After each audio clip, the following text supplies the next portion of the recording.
रामधारी गुप्ता, खंड 1, प्रतिलेखन संख्या 37, 80 शब्द प्रति मिनट, डिक्टेशन 5 सेकंड में।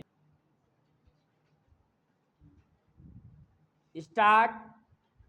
उपाध्यक्ष महोदय, बजट पर जो चर्चा चल रही है उसमें भाग लेते हुए मैं भी अपने विचार सदन के सामने प्रस्तुत करना चाहता हूं। इस पर विचार करते समय दो स्थितियों को हमें दृष्टि में रखना होगा। एक दृष्टि यह है कि किस स्थिति से हमारा देश गुजर रहा है, उसमें हमें क्या करना है, और दूसरी दृष्टि यह है कि भविष्य में देश को किस दिशा में ले जाना चाहते हैं। जब तक इन दोनों दृष्टिकोणों को सामने रखते हुए इस बजट को नहीं जांचेंगे, तब तक हम यह निर्णय नहीं कर पाएंगे कि यह जो बजट हमारे सामने रखा गया है वह देश की दृष्टि से उचित बजट है या नहीं। जब मैं इस समय की स्थिति को देखता हूं तो मेरे सामने देश की संकटकालीन स्थिति आ जाती है।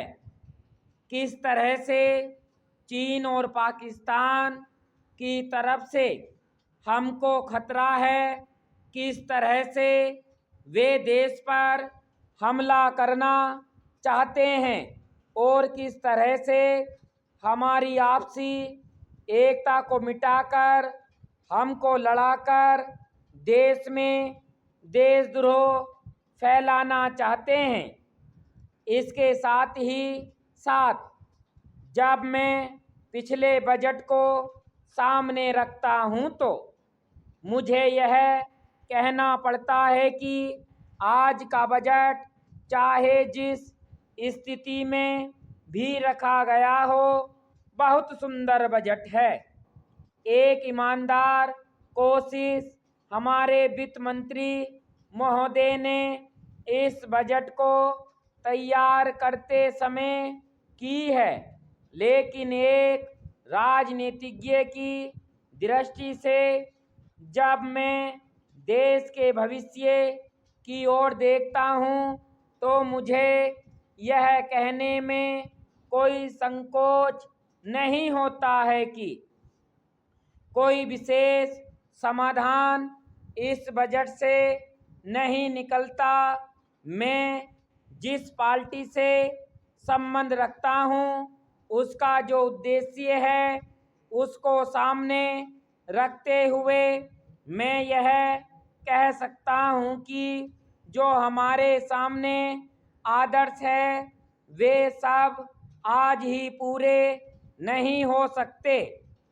हमारे वित्त मंत्री या हमारी सरकार आज ही सब कुछ नहीं कर सकती या स्वर्ग लाकर हमारे सामने खड़ा नहीं कर सकती, लेकिन फिर भी यह मैं अवश्य देखना चाहता हूं कि हमारा देश आगे बढ़ रहा है या नहीं।